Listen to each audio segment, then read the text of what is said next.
Hi, I am studying second year BTech in the stream of Computer Science and Engineering in Srinivasa Raman Institute of Technology. Today I am going to talk about round robin scheduling in operating systems. Uh, Coming to the introduction to round robin scheduling. Round robin scheduling is a CPU scheduling algorithm. It is mainly used in time sharing systems. Each process is assigned a fixed time slice called time quantum. Processes are executed in a circular queue. Round robin scheduling, each process get CPU for a limited time, that is called time quantum. If the process is not completed in that time, it goes to the end of the queue. The next process gets CPU. That means if the suppose example, if the process have 10 units of burst time, first only time quantum is 3 units, then remaining 7 units is goes to the end of the queue. Once we look at algorithm, first of all start, second arrange all processes in a ready queue, then pick the one process and select the time quantum, execute first process for the time quantum time. If the process finishes, remove from the queue. If process is not finished, place it at end of the queue. These steps repeated until all processes complete, then stop.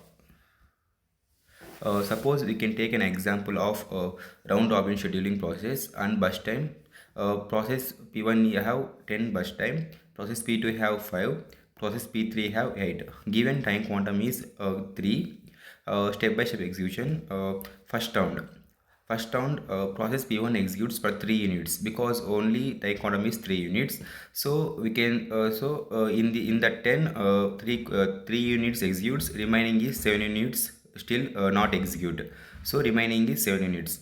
Uh, Process P2 execute for 3 units. So P2 have 5 units. So 3 units execute, remaining is 2 units. Similarly, process P3 executes for 3 units and remaining is 5 units. Similarly, after first round, in this first round, whenever not completed process, it goes to the end.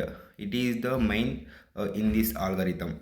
Coming to the second round, process P1 executes for 3 units, remaining is 4 because first round still remaining process have 7 units. So second round process execute 3 units. Why only 3 units in every round means because time quantum is given only 3. So we can every round every process at a time exit only 3 units. So process P1 executes 3 units, remaining is 4. Still it have a remaining unit, so it goes to the end of the queue. Process P2 executes for 2 units, completed because time quantum is 3. It is enough for 2 units and it is suitable, and process executes successfully. So process P2 is does not goes to the end of the queue. So process P2 is executed, completed. Uh, Coming to the process P3 executes for 3 units, remaining is 2 units because in the round 1 still it have remaining 5 units. So in the second round P3 executes 3 units, so it have remaining only 2 units. Coming to the next round, third round, process P1 executes for 3 units, remaining is 1, and it again it goes to the end of the queue. Process P3 executes for 2 units, means it completed. Process P3 executes for 2 units, it's completed. Coming to the process P1 executes for 1 unit, so it is also completed.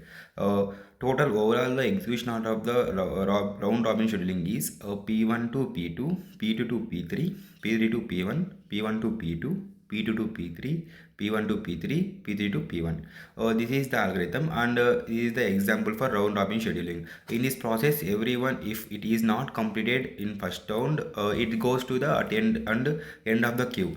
It is the mainly function in this round robin scheduling. Coming to the what are the advantages of round robin scheduling? Fair scheduling for all processes. That means each process gets an equal share of CPU time. So all processes in the system are thread fairly. That means all processes should be equal. Means should be treat equal and allocate the time equally. No starvation problem. That means every process gets a chance to execute after a fixed time. So no process waits forever. That means in another algorithm, if the if takes more time, then it is not visited to the last process. So because of that, round robin scheduling is very useful and very helpful for all the processes to be executed. Third one is simple and easy to implement. This algorithm is easy to understand, can be implemented using simple queue. You know very well. So this all the process can executely simple one by one. If a process is not completed, it is go to the end of the queue. Fourth one is good response time. Processes get CPU time quickly, which improves response for users in interactive systems. Suitable for time sharing systems. Many users can run programs at the same time because CPU time is shared among the process. Yeah, it is right. Coming to the what are the disadvantages of round robin scheduling is high context switching. That means CPU frequently switches between the processes. You know very well. In CPU, between the processes switches many times, which increases overhead and reduces efficiency. Then, which means whenever processes switches, CPU get very tired and their efficiency is decreases. Performance depends on the time quantum, yes. If the time quantum is too small, too many context switches occur. If it is too large, it behaves like FCS scheduling. Yes, it is really truth. Average waiting time is higher. Process may wait longer compared to some other scheduling algorithms. Yes, these are the disadvantage. Not suitable for priority based tasks. All processes are treated equally, so important processes do not get special priority.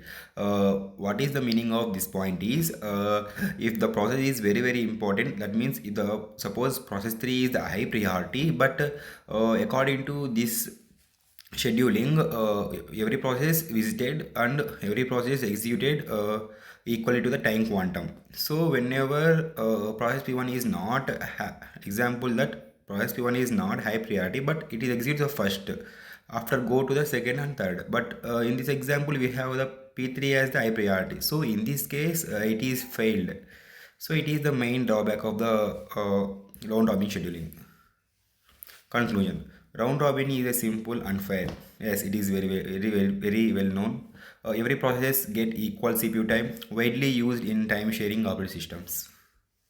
Thank you for giving this opportunity.